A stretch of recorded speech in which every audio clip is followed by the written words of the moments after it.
The City of Progress is living up to its name. Enterprise City leaders are working to improve navigation for locals and visitors. News 4's Jamel Johnson went to see what the proposed changes are.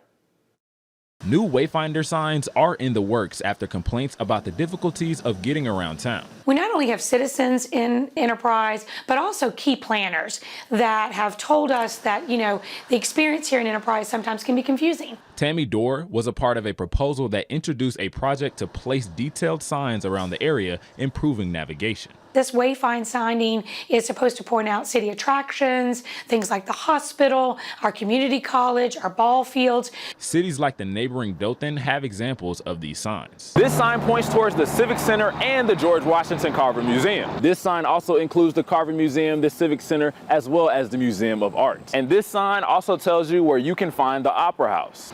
And these are just some examples of what we can expect to see in Enterprise very soon.